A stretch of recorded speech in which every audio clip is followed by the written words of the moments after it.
Hey, DirtFarmer Jay here from DirtFarmerJay.com. Several years ago, we put out a video called How to Use a Ratchet Strap. Well, did this video blow up, and did we get a lot of feedback from you, our viewers, many of you that are professionals in the hauling or trucking industry that gave us tips and techniques of how to use these. And in this episode, I'm gonna pass all those best tips on to you. Stay tuned.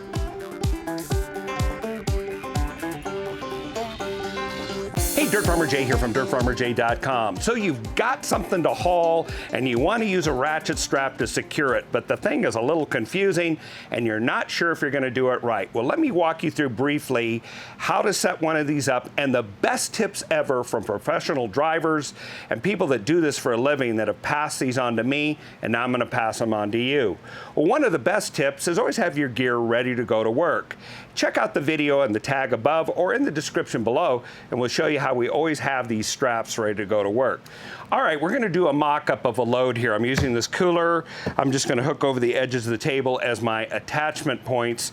And let's go ahead and get this strap ready to go. I'm simply gonna undo it, pull it out, and get the working end of the strap ready to go. And then here we have the ratchet head. So the first thing you need to know when you go to load one of these, and these were one of the tips that somebody told us, is you don't load it with it open like this. Instead, you close it, and when you do, notice what happens. The threading area becomes very presented correctly, so it's ready not to, you don't try to cram it in and pick the end out. You just simply thread it through and return back. So when you look at the strap like this, you're simply going to take the other end and feed the strap through like this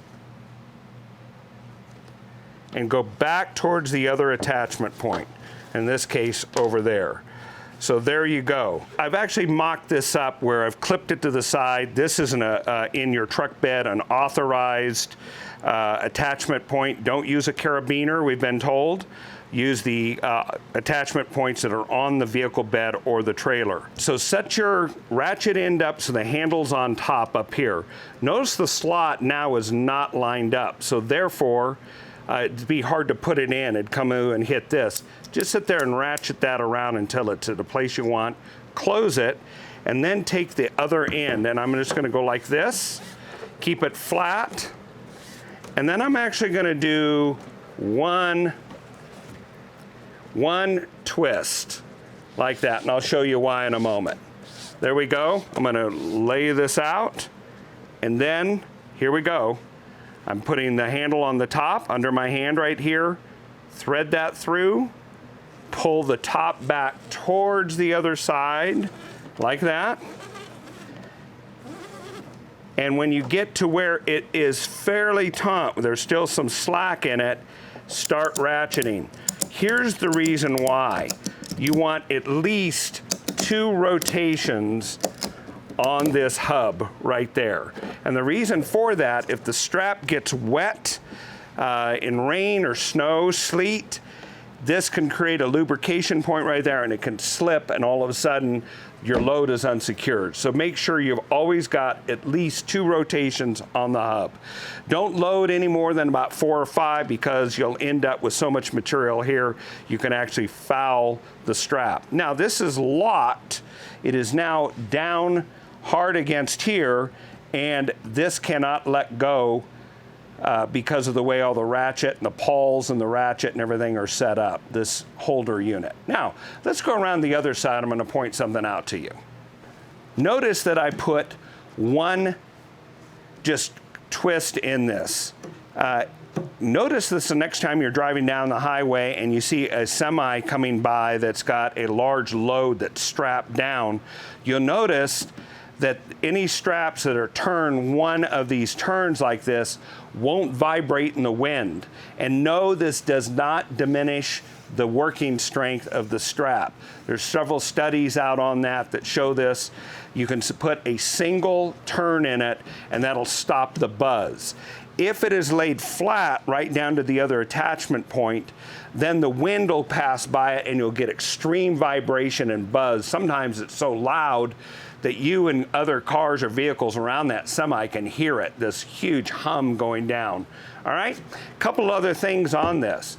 Whenever you do attach something over the top, this has soft points over the top of it, but if you had hard edges, you need to protect your straps with either pieces of metal angle, anything that'll cushion that as it goes over the top so that you don't diminish the working strength right there at that place, okay? So this is very, very strong. I want to reiterate that never use unauthorized attachment points. So whether your trailer has D-rings or your truck has factory supplied attachment points, use those. Don't use carabiners. In an earlier episode, I used a heavy-duty C-clamp, and some professional truckers really took me for task that and said that is illegal. So don't do that. My mistake. Let's keep you safe and everybody else that's following around you safe as well. Now back to the load that we've got right here.